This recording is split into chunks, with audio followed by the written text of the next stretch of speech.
Hello, everyone, and welcome back to the CDL podcast channel. In this episode today, MW3 is finally here. We're going to be talking about our thoughts on the game, as well as a pretty good amount of news. I hit the timeline. Finally, we got the roster announcements for London and Vegas, and then we finally got an actual rumor of what the LAG roster could look like. That one is not announced or confirmed, but we have seen screenshots of that team scrimming. So with the announcements from a lot of reliable sources, we can kind of assume that is the case. Some crazy news in the development studios that make Call of Duty. You're going to talk about that. Some retirements of Challengers players, and a sad day for all of the esports community with Game Battles apparently shutting its doors. So if you guys enjoy this one, be sure to leave a like, comment, and subscribe on the audio platforms. Drop a follow, drop a 5-star review. You guys killed it with support in the last one. We could tell that the game is finally coming back because all of a sudden the numbers are back. The interactions are back, the views, the likes, everything was back, and we love to see it. So can't wait to see what we can do as the season gets into swing here, because the season's not even here yet, and you guys all came back with some great support, so we appreciate it. Without further ado, let's just jump right into this one. Brock, how you doing today? Oh, doing pretty good for a fine Monday, here in Wisconsin, warmer than expected, surprisingly. So, that's a plus. But, other than that, game's out, played a little bit, excited for the game. So that's what I'll say for now. I wasn't able to play as much as I would like to in the first weekend, but I was able to play a pretty good amount last night, and I'm overall pretty satisfied. Obviously, like any game, there's going to be negatives, there's going to be positives, there's going to be things you don't like as much, especially off launch. There's always things that need to be fixed in any game, but we'll jump into our thoughts on MW3. I think we're going to wrap up the podcast with that, actually, because there's a lot of roster news, which normally, if there's any CDL specific news, we try to get to that first, just because, I mean, that's what most of you guys are here listening for. That's what we're mostly here to talk about. So let's talk about the rosters first. London Royal Ravens, or not London, I wrote it because I'm so used to it. I'm sorry, Carolina Royal Ravens announced their roster of Clayster, GodRx, Gwyn, and Real. This isn't like a super surprise to us. This was the rumor that we had heard, the last couple of weeks, or last week at least. It was kind of coming down to, like, was it going to be Fame, I believe, or Gwyn on this team was kind of like the last moving part. They went with Gwyn. I honestly, we talked about it last week, but I don't hate this roster. Clay obviously is a good player to lead these new players like Gwyn and Real, and seems to have a lot of success when he does so. Gwyn and Real, why not take a shot on two talented Challengers players? And then GodRx, we know he can put up the numbers and can be a solid second AR. So overall, honestly, I like the look of the roster. Yeah. I also don't mind the roster from what the pool of players that were left from Carolina Royal Ravens or Vegas Legion. They got a world champion in Clayster, bringing that veteranship, and GodRx is like the more slay heavy. So when Clay's, not shooting straight that much, GodRx will pick it up. We hope so. And I like to pick up Gwyn over Fame. I think Gwyn just has more upside than Fame overall. Yeah, it's kind of like Gwyn gets that benefit of like we haven't seen him play in the CDL yet. Yeah, where we saw Fame. I still think Fame is a really good player. I think he got such an unfair shake. Yeah, last year with what he got thrown into a role where he wasn't used to and all that. Yeah, they made him play every role possible, one month at a time. Yeah, it was not a great situation. I still think Fame has some untapped potential because, I mean, I watched him in the CCL and I watched him at that Minnesota event, and that dude was like one of the best players in the Challengers venue that weekend. He was frying in his natural role. So I still have faith in him. But yeah, the big thing that you mentioned is within the player pool. Like, once again, like saying a team is good or bad is in some ways relative to like what they're able to acquire. So like if we're comparing this team to Faze and OpTic in Toronto and New York, yeah, they're definitely on a lower tier than those teams. But relative to what they had the ability to pick up, I think they made themselves a pretty good team. Like, I could see this team on the right day competing with those top teams I just mentioned and maybe forcing a game 5, or on the right day, maybe they can pull off an upset. Whereas some of the rosters they could have made, they're definitely just getting 3-0'd constantly by those teams. Am I saying that they're going to beat the top teams consistently? Absolutely not. But I could see this team forcing those teams to have a tough match, take a map, make the other maps close, have it be a really scrappy 3-1. And like, I could see this team upsetting other teams that are outside the top 4 and on the right weekend, this team could easily find themselves getting like a top 6 or something, and maybe pushing a little further. Yeah. I will say is Clayster teams usually, they don't get blown out of the water too often, and they do pretty well for what the roster is. I'm sure he had somewhat of a hand, at least, in picking out Gwyn and Real as his sub duo, picking 2 young, unproven players. Which, what we know about Clayster, he tends to do well in situations where he gets those young talents. I mean, you look at all of his world championships; they have something in common. I mean, he got the young, cracked player in Attach in AW. And Attach was an absolute beast at that AW champs, and he was at the time the youngest player to ever win a world championship. So he got that young player in Attach. Obviously, fast forward into BO4, Simp and Abezy. We all know the story with those two and where they've come since then. But, Abezy was in the league a little bit before that, but that was really his breakout year with Clay. And then obviously Simp comes in and best player in the game. Clay was able to, win with those two. Fast forward into MW. The next year he gets Shotzzy and Illy.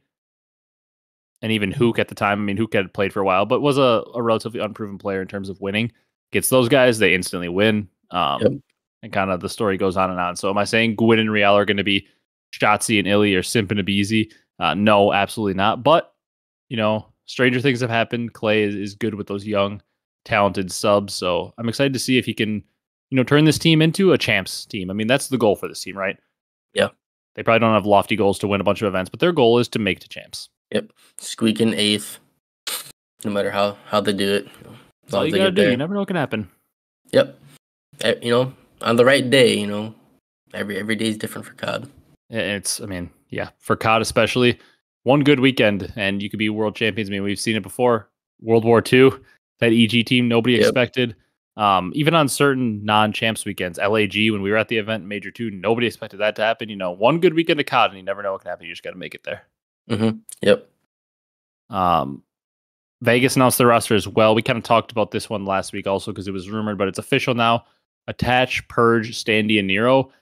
I'm kind of in the same boat with this one. I maybe even like it a little bit more than the Carolina roster, simply from the fact that like the submachine gun play is so important, and I know Standy and Nero and think they could be really good. So like there's a lot more questions for me with that Carolina roster because I just don't know as much about Gwyn and Real.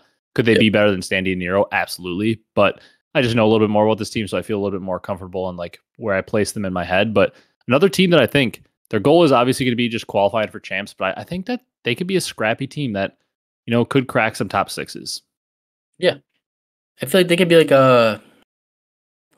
Boston when they're playing good? Yeah. They just... What were you going to say? Go ahead. I say, yeah, they can be like Boston, either top 6, top 4, top 5, and then or is bottom out. Yeah, both these teams that we just talked about definitely could have like bottom out top 12 performances easily. Yeah. But also, like, if everything's clicking, once again, this team stands out on paper as a search and destroy team as well. Yep. I just think Nero is like so underrated. So do I. It's just like the thing for him is finding consistency. Yeah. It's like, but when he's on, he's frying with the Simp and Abezy. And he sets pace, which I think is really big because Standy to me fills in more of the role of where Standy can speed it up, but he fills more of the role of the slay heavy SMG, kind of filling those gaps behind Nero, who I see as more of an entry fast SMG. I think their play styles fit well together. Like I think Nero will go in first for Standy and just be a very fast, cracked SMG, just trying to make plays and open up the map for his team. And Standy, I think, can pick up the slaying slack that Nero might lack just because he's playing so fast. It's hard to put up consistent slaying numbers that way. And Standy can pick that up. And to me, this team all comes down to Purge because I know Attach is going to give me consistent numbers, consistent like good plays and kills in the main AR role. And I think I can trust Nero as a pretty good entry. And I think I can trust Standy in that second SMG role. It's just, can Purge slay? I know he's an excellent search and destroy player, but can he keep up and respawn? I just don't know as much about him, obviously, with the whole challengers thing. But if Purge can come out and slay pretty consistently behind these SMG with Attach behind him, I think this team has some upset potential. Yeah, most definitely. I'm hoping for the best for Purge. Yeah, it's not a typically a great thing for a rookie to come in on the Vegas Legion. So hopefully the story's different for him because usually rookies that join the Legion don't fare too well. Yeah, have a lot of pressure on him too. Playing some good players. Yeah, he actually comes into a pretty decent roster for his first year in the league. A lot of times you're just trying to prove that you can hang and you get on a bad roster and then you roster hop your way onto a good team. But he might have a chance to make some noise with his team right away. Yeah, I'm excited to see it.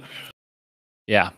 Then we had the rumor of LAG, the last team that we're not officially knowing a roster of. This should be like a crime. Like you should have to have your roster out by the time the game releases.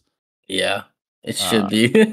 Like we know that all the organizational changes and stuff they're going through over there, but the rumored roster honestly comes out not like I was expecting it to be like a group of players you never even heard of, maybe because they just like nobody wanted to play for this org that was crumbling and all that. We've heard that they now might not have a head coach. They just might be coachless for the year. I heard that. But the rumored roster is DiamondCon, Gunless, Asim, and Kremp. So all players we're familiar with. Obviously, DiamondCon been a little bit since we've seen him in the CDL, but saw him in Cold War and stuff, and was a pretty solid player.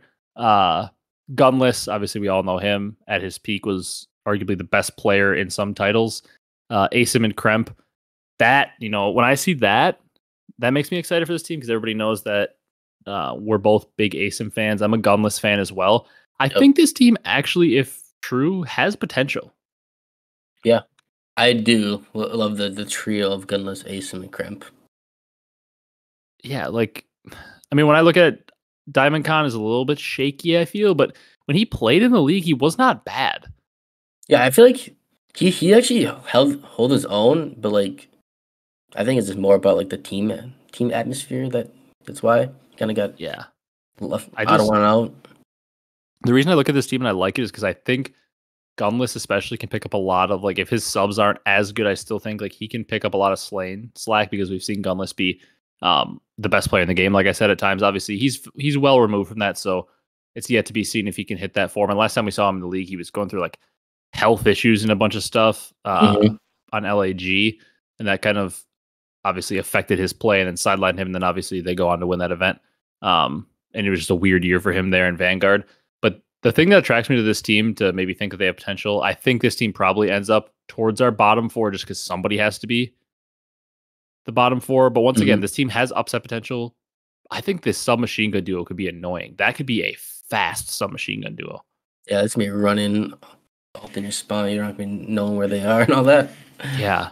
Like, this is a terrible example, but it kind of reminds me of like when you hear like Octane talk about how OpTic was in scrims last year, where he would say like Shotzi and Hook were just so fast online in scrims, where they had that like, remember when Octane was talking about how like OpTic didn't lose like a hardpoint map in scrims for like 50 maps or whatever he was saying, like something crazy. Yeah.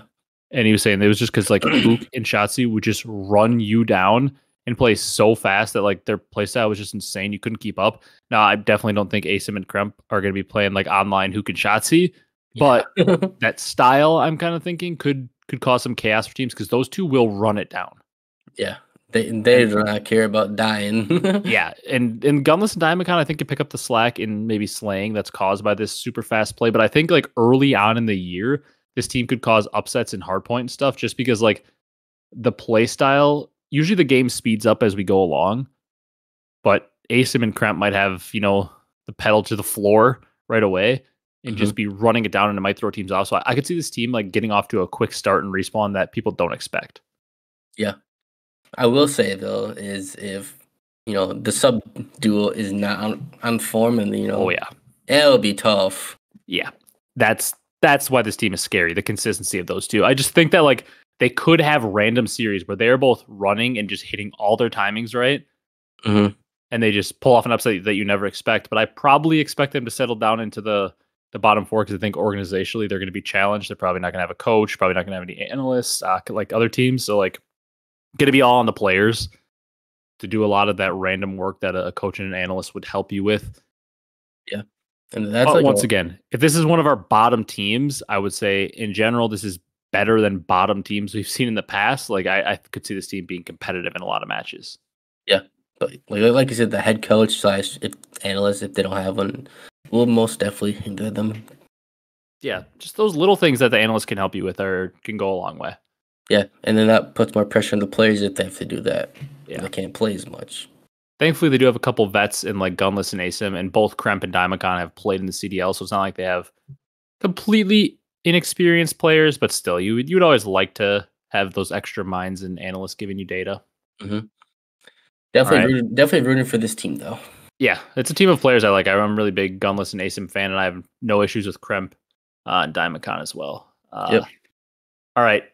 This is kind of a weird thing. I just wanted to throw it in here because I thought it was funny. We don't really have to talk about it much, but apparently teams are going to be wearing the same exact jerseys this season as they wore last season because the league had them commit to some 2-year designs last season. Interesting. Obviously, like Miami and Carolina will have new jerseys because Carolina's not going to wear the London jerseys, and Miami's going to be wearing Heretics jerseys, not Mutineers. So obviously, like the teams that are new will have new jerseys, but apparently, like all the teams existing from last year are just going to be wearing the same jerseys, which, for Activision well, first of all, it's stupid because you'd like the new designs, but for Activision, I'm shocked they made this choice because that's going to hinder your sales. Mm-hmm. Like if I'm a Toronto Ultra fan and I already have a Toronto Ultra jersey and you release the exact same one again, I'm not going to buy another one.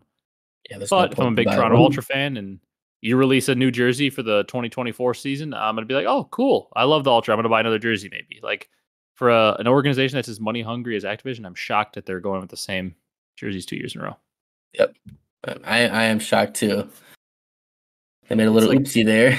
I mean, it's such a minor thing, but it's just like, why? Like, just give us new jerseys every year. Like, it would make you more money. Make you more money, and the fans will love it. The more variety is just better overall. Yeah, and you give them already such little creative freedom with the jerseys. Just let them make a new jersey. Yeah, I would think the teams will, want to make new jerseys every year because it's just it's fun to do. Most of the teams, other than like probably Vegas, who just doesn't want to hire a single soul to do anything or do any work. Yeah, besides Vegas. Yeah.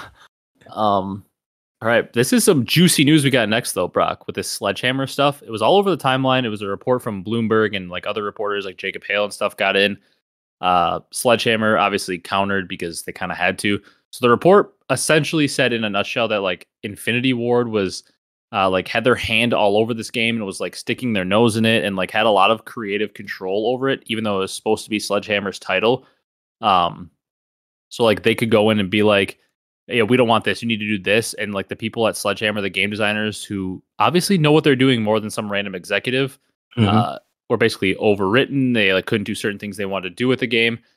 So one of the changes that was made was to pick 10. Apparently Sledgehammer had pick 10 in for creative class in this game, but Infinity Wards stepped in, said, no, we can't do that, and scrapped it. Jacob Hale also confirmed this. He said he hadn't reported it because it got scrapped so fast, but during the offseason, he had heard that pick 10 was in the game 100%.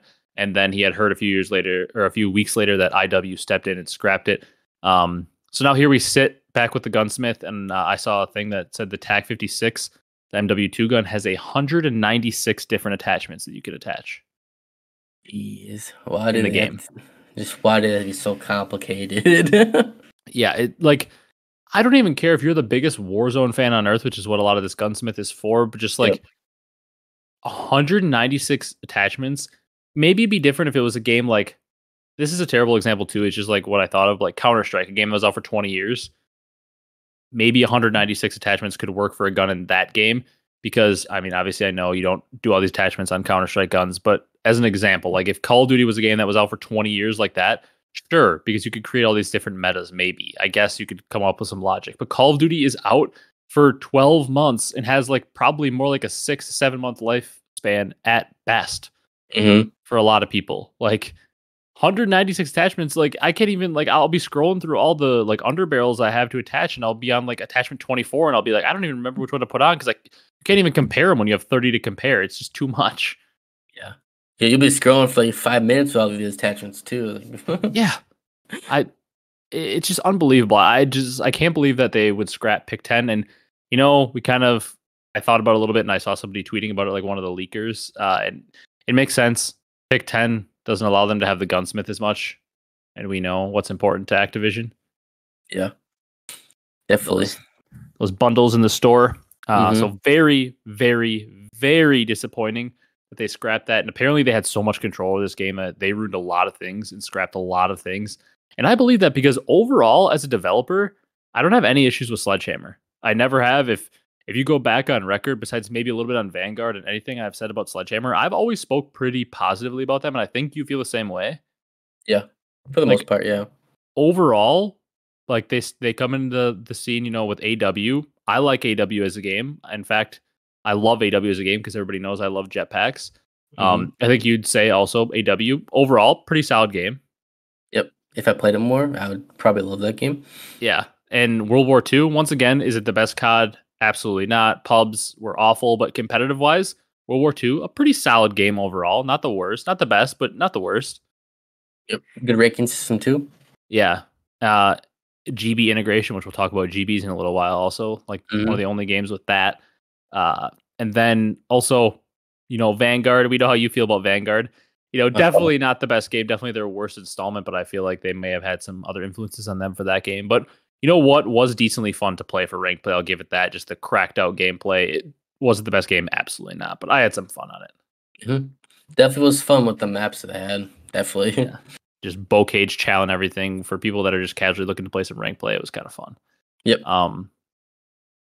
But apparently Infinity Ward stepped in and had so much control over this game. They ruined everything. Infinity Ward, like we talk about all the time, there's no more sugarcoating it. We haven't been for a while, but they are just the worst developer. I just really would wish that they would never develop a Call of Duty ever again. The issue is they developed a game that Warzone was created on, so their numbers look so good, which is all that executives care about. Yep, they see the numbers and, you know, let's keep going.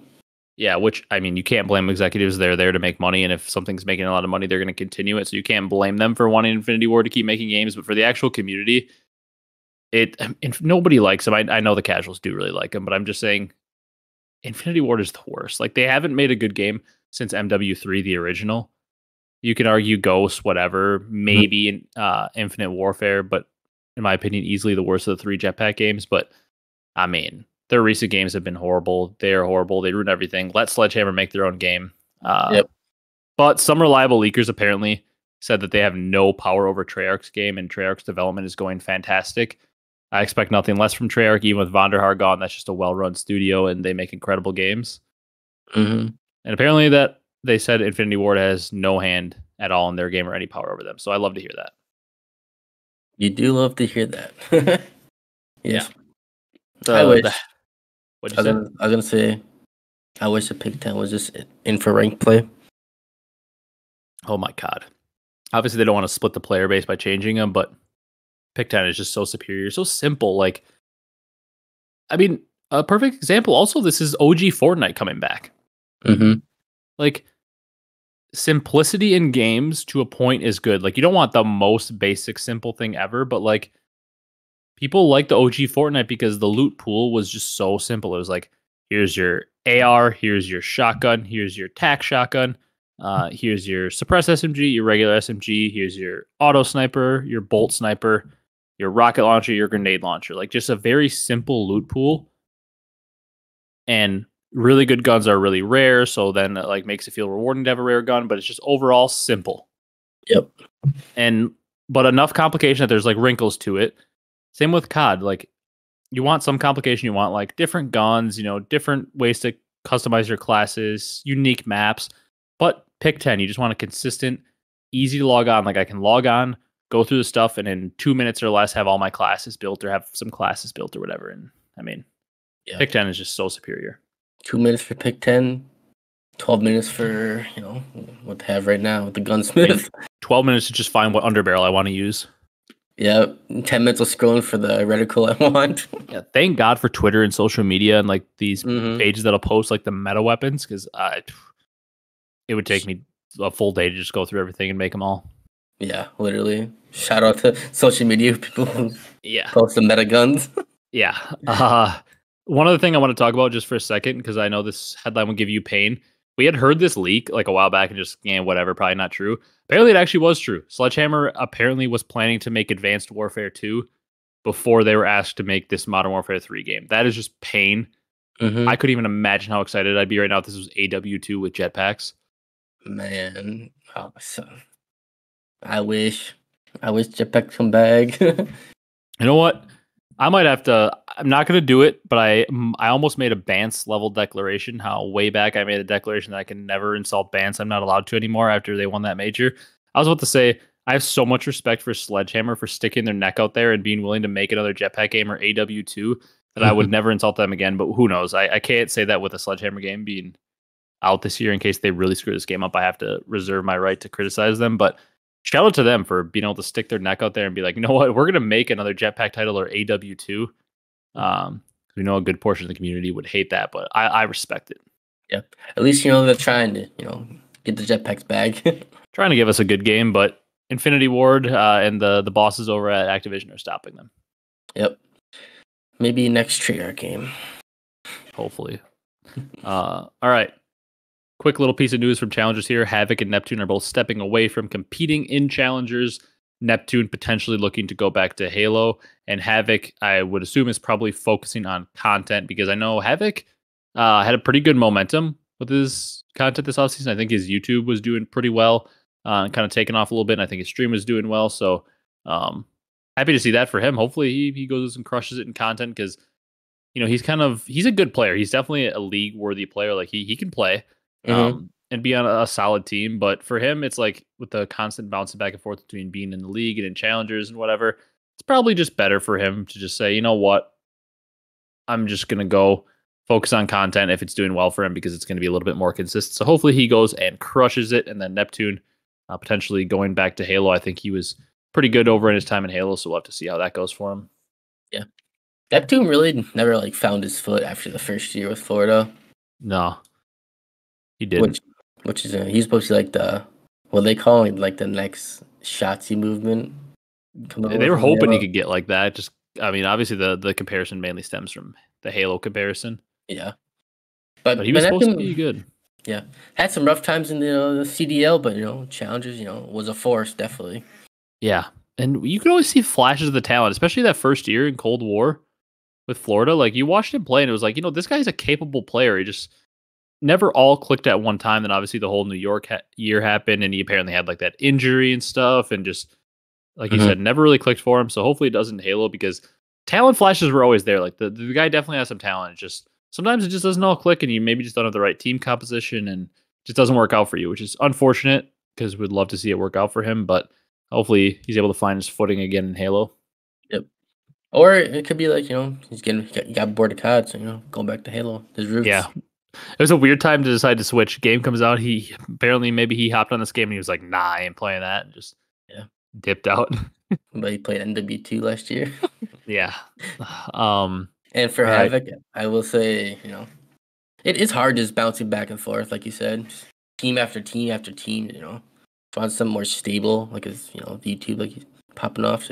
Good for him. Good for Havoc. Yeah, and probably so stressful to just I have a team. Oh, actually, no, I'm not in the CDL anymore. I have a salary now. Perfect. Oh, no, back in challenges. It's going back and forth is so stressful. Where if his content's doing well and he can do it consistent, there's so much less stress on him. This is my thing. I do it every day. I'm making consistent money. I know where the check's coming in.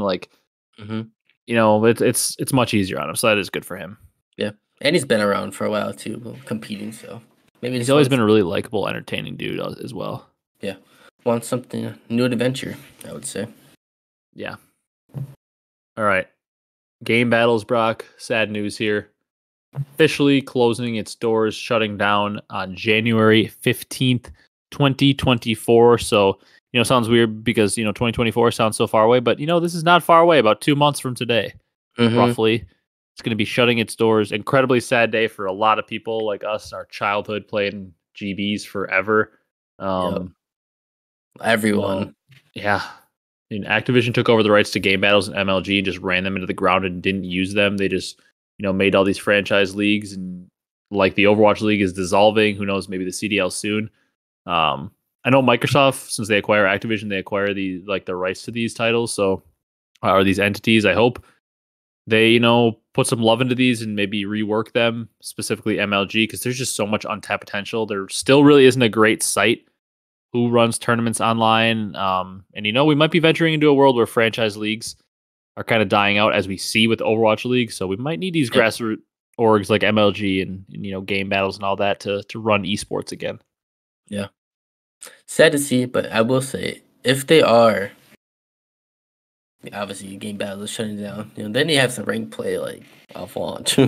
Yeah, it's tough. It's so sad. It's such a nostalgic thing for us and like all of these like people our age and stuff. Like GBs was our thing because like it might sound hard for a lot of you, you young people out there that play COD now, but like we didn't have ranked play for a while. Like in COD, it got introduced in Black Ops 2, but then the following year with Ghost, the rank play system was horrible. In AW, I don't remember it as much. Obviously, then Black Ops 3, we had a pretty fun one. IW didn't even really have one. Then we go to World War II where we had one, but for a long time there, it was very inconsistent. Like even as soon as, or like as recent as Modern Warfare 19, didn't even have a ranked play. Yeah. So like we've gone inconsistent every year in the game. Like it might be hard for some of you to believe, but there was a legit question back in the day, like were we even going to get a ranked playlist? Yeah. In Well, COD? wasn't it IW didn't have a rank play at all? No, they had like integrated GBs and that was it. Man. Yeah, they had nothing, no rank play. That's just absurd. Yeah, like it's back in those days. Like we had to question if we were even going to get a rank play. So like for people like us that just really enjoyed playing competitive matches, like game battles was our thing. That's what we had to go to. You would play S&D chals or variant chals, and like at the time we were playing way back then, we were not nearly good enough to play tournaments, so we weren't really playing tournaments. But like being able to play those competitive matches was super fun. We didn't have ranked play, and like for a lot of people, it was where they played their tournaments and made their money, and a lot of people went pro off that. Just very, very sad because it is such a high potential thing, and there is a ton of people out there that want to play online tournaments and play competitive stuff, but it just died, and the love wasn't put into it that needed to be. And like, I mean, I know you have the same fond memory of GBs that I do. It's just Black Ops 4. Yep. Black Ops 4, my sophomore year of college. I guess he wasn't my roommate at the time, but he lived on the floor below me in this apartment. We would play with him and you and me and two of our other friends, and we've talked about this before on the podcast, but it was like I had a 9 o'clock class the next day, and it'd be like 11 o'clock, midnight. I'd have already like finished my homework, written my papers. I'm like, all right, let's hop on for some Black Ops 4 GBs before rank play was out. And then it'd be like 11 o'clock, and I'd be like, all right, next loss, I'll go to bed. Then all of a sudden it'd be 4 a.m. We haven't lost. Yeah. And then I have class in 3 hours, 4 hours. I'm like, shoot, I really need to go to bed. And I would just losing sleep playing those GBs. And we were getting towards the top on the GB ladder in that game. And like that's my fond memories of GBs. Yeah.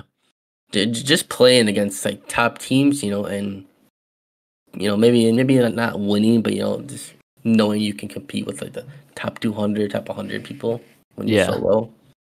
And you also know that everyone is going hard. So I just love the competitiveness out of it. Yeah. And there's like so many memories that are created off of like random things we still talk about to this day, like with our friends. Like we play with one of my cousins that like at the time especially was just barely getting into Call of Duty.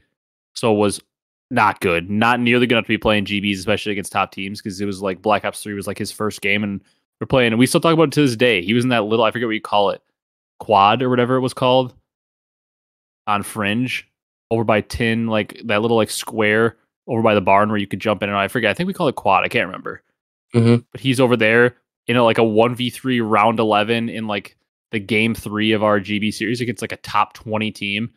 We had no business being in the game with them. They were way better than us. And he's like in a 1v3 in a corner. Dude can barely pick up a kill in a GB, and he 1v3s like a top 20 team to win us the series. Yep. Like we're talking in pubs in this game. He's like a 0.6 player. Yeah. And he 1v3s. Yeah, 1v3s did not move, outplayed them, I guess. Yeah. He outplayed them by just not outplaying them. He sat in one corner of the map and shot them all in the back as they crossed at different times, because they were like, there's no way this guy's playing the same corner repeatedly. And he just sat in a corner. They all jetpacked over, and he just one by one killed them all for a 1v3. Like we're talking a 0.6 KD pubs player. 1v3 is the top 20 team. Yeah. Definitely, that should not be happening, but Yeah, like insane moments. I even have great memories of like when I discovered what GBs was back in like Black Ops 2.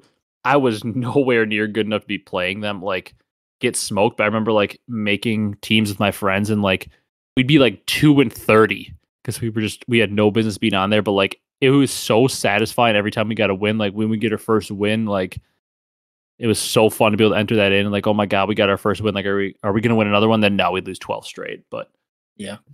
Also, just like the progression of like you losing a lot, and then you know see the practice you guys put in, and then winning happens. See the record going up. Well, especially for people like us that like when we first got on the site, we were nowhere near good enough to even be playing GBs. Like we were horrible. Yeah. And we'd have like a 2-30 team. We disband, and then our next team would be like 10-30. And it was like, okay, like, hey, we made some improvements. We're still horrible, but we made some improvements. And then all the way to the point where we're all of a sudden we're 500. We're 15-15 or something in our next team. And then going to the next title, we're 20-10 to start the year. And then fast forward to Black Ops 4, where we played a million GBs and we're like 110-15 or something. Yeah. Where we're winning 10 matches to every one loss. Like just the progression you see. Like we couldn't win a match before, and now we almost never lose. Yep. I just love the progression of getting better. And the games could fix themselves. They could make in-game tournaments and all that stuff just directly built into the game, but they just hate rank play and don't want to see it progress, so they probably never will do that. Yeah, unfortunately. Yeah. All right. Last thing we got to talk about, Brock, after we talk about that sad topic, is our thoughts on MW3. We got our hands on the full game. Couple main things I wanted to touch on was thoughts on the Armory unlock system. It's weird. I don't think you've gotten to it yet, because I don't know. You get to level 25. I think you were like maybe just below it. I just recently got to 25 when we were playing yesterday. Yeah. So you get to 25, then you can do like the daily challenges. You have to like queue something up. And once you do 3 daily challenges with it queued up, you unlock it. And then like once you've done your 3 dailies, every win you get also gives you a point to unlock more stuff. And each thing is like behind a 3 daily challenge paywall. So like that's where like the covert sneakers for Dead Silence are, the ACR, Semtexes, like random things, Ghost. Okay. Are all behind there. So like, I don't know. I respect the thought of a new thing, but just once again, we're doing too much. Yep. Just make everything like it normally is. Like I unlock this at level 19, this at 20, this at 21, this at 22. Just make it like I just have to level up to unlock everything. That's what it should be. Yeah, we don't need this fancy system to do all this. Yeah. Just be simplistic. Yeah. I respect the wanting to change it, and the idea overall isn't horrible because it does do some positive things. It makes people try in pubs for the win. You don't have as much like spawn killing and stuff like that. I'll still go out and try to spawn kill and, get my kills up because I'm playing pubs, but it does make like, because like a lot of times what we like to do early in the game is like get a 6-man lobby and just go for a win streak. See how many games in a row we can win. And it makes it a little more fun because other people are also going hard for wins because they want their daily challenges done, because every win you get another point for them. Yeah. So it kind of makes it more fun because everybody's going hard. Yeah, I was gonna say what usually ends up happening. We're just all playing. Oh, we're down by 100. Oh, let's start trying. Yeah, and then we'd win because people aren't really playing that hard for objective. Yeah, just a little thing like that. It's fun to do. Yeah, now it's a little harder though because people are trying. I guess that is one positive. So some things positive come out of it, but overall, I'd say it's a negative. Just give us the standard unlock system. But I respect him for trying something different like that. Yep. They had a couple fixes coming out that I wanted to mention quick. I just saw this right before we started recording. Good fixes, because I was going to touch on my biggest pet peeve on this game so far, but apparently there's a fix scheduled for it. One thing is tax sprint. There's like a tax sprint delay right now. They have a fix scheduled for it already. That's good because I didn't notice that. But my pet peeve for this game, Brock, I mentioned it we were playing yesterday, is the mini-map red dots. I don't know if you even noticed it, but it was really, really, really triggering me yesterday. Yeah. With the arrows. I don't think I really noticed it too much, to be honest. Because that's one of my things. Like I always like subconsciously, like in my head, that's how I always made my plays. Like when you can see the arrow where it's like pointing up, where it means that they're on the level above you. And the arrow that means like they're below you. And especially in this game, like a lot of these maps have a lot of elevation. There's a lot of 2-story and 3-story buildings and hop ups and stuff. And like normally when somebody shoots or pops up on the radar, if they're above you, it shows the red dot with a little arrow up. Yep. If they're on a level below you, it shows the red dot with a little arrow down. Right now, that's not in the game. So you have no idea what level they're on. And now apparently that was a glitch. It's being fixed, and the fix is already scheduled for them to show that. So I'm gonna be so happy because it's such a little thing, but it was annoying me so much when I was playing. Yeah, that's a good fix, and the tech sprint delay also being fixed. Love that.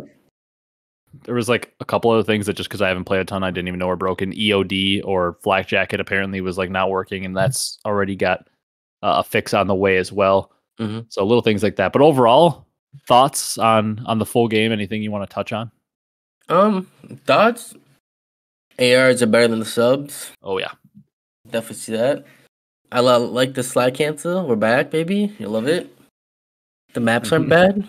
I like the maps for the most part. Besides, maybe like Derail. Rachi. Yeah, so big. It's just so big. Yeah, so big. It's not very fun to play. But other than that, the times I played, I've been having a lot of fun.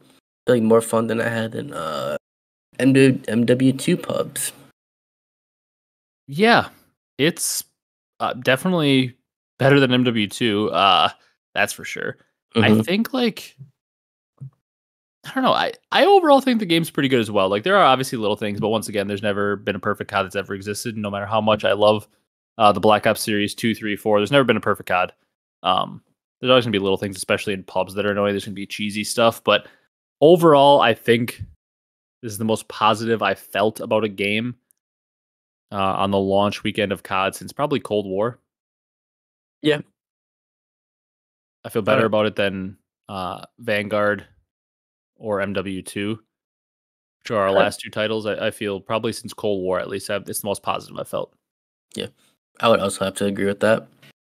One thing I think that I don't think people are going to talk about because they're so in love with the MW2 maps right now is a thing that could really make or break this game for me is I know they say at the season 1 launch and the mid-season for season 1 and even 2, they have a lot of 6v6 maps coming out. I think that's something that could make or break the game for me is I think we need some good new 6v6 maps. Not only, I mean, for competitive, but for pubs as well. Nostalgia and stuff can only carry you so long. Some of these maps are just not great in general. Wasteland, not a great map. Derail, not a great map. Some of the MW2 maps don't play as well. There aren't a ton Scrapyard, which used to be played for competitive, feels very small with how fast the movement is. So they're saying they're probably not going to play that in ranked or competitive. So I think this game could be made incredible if we actually get some good 6v6 pub maps that we can add to the competitive map pool, as well as add new stuff to the pubs map pool. That could take this game from being a good game to me to being a really great game, as if we get some new maps mixed in with the old. So we have some fresh, some old that we know work well. And for both pubs and ranked, I think it can make the game a lot better if those maps end up working out. I think that's the biggest thing that has to hit for me. Yep. Some fresh, good 6v6 new maps. Also, from what I've seen, unless I missed something, we need a little buff to the subs. Yeah, we definitely do. I think it's literally a nerf bullet. Yeah. I mean, with the way that we play ranked, if we're playing with our normal 4, you typically get to play more of a flex role and run an AR a little bit. I'm stuck on a sub, so for my sanity, I'm going to need those subs buffed a little bit because typically what we see is the subs end up not being as good for the most part. In general, across the whole class of guns, the ARs off launch tend to be a little bit better. So what I'm doing right now, I like to go for mastery camos as long as I'm having fun in pubs. I did it in Black Ops 3 and 4. I don't think I've done it in a game since Black Ops. Oh no, I did Cold War. Yep. I got Dark Matter in Cold War, I forgot. But since Cold War, I haven't gone for a mastery camo as much because just hopping on Vanguard and MW2 pubs, I knew right away there's no chance I'm playing enough to get it. But I like this game, as I'm playing it. Who knows if I'll get it or not. But as I'm playing it, I'm going to start going for it. Yep. Start going for the camos, and I'm definitely going to be doing the ARs first because I'm just going to pray that by the time I get to the subs, they buffed them a little bit. Yep, definitely. It's the way to go. Yeah, but overall, unless you have any other thoughts, we can wrap it up because I'm feeling pretty positive about the game so far. Obviously, always going to be complaints, but overall, I feel pretty good. We're in for a potentially good year. We always got to be cautious with Call of Duty, but we're potentially in for a good year. Yep. No, I was gonna say, kind of just waiting on rank play to come out eventually. So just play some GBs for the time being, stuff like that. Thankfully, rank play is supposed to potentially come out in January, we're hearing, which is when GBs are shutting down. But we definitely we'll have to get at least some Search and Destroy GBs or some variant GBs in just to pay our respects for the OG passing away. Man. Other than that, got nothing else. All right. We'll go ahead and wrap it up then. That's going to do it for this one. If you guys enjoyed, be sure to crush that like button, that sub button, that comment button like you guys did last week. You really, really, really crushed it. We appreciate it. If you're on the audio platforms, drop a follow, drop a 5-star review. Going to go chop this one up, edit it, probably end up playing a little Call of Duty after this, and hopefully getting a few more gold guns. So that's going to do it for this one. Hopefully you guys are also enjoying playing the game. I know a lot of you out there are probably playing. And yeah, that's going to do it for this one, and we will see you guys in the next one.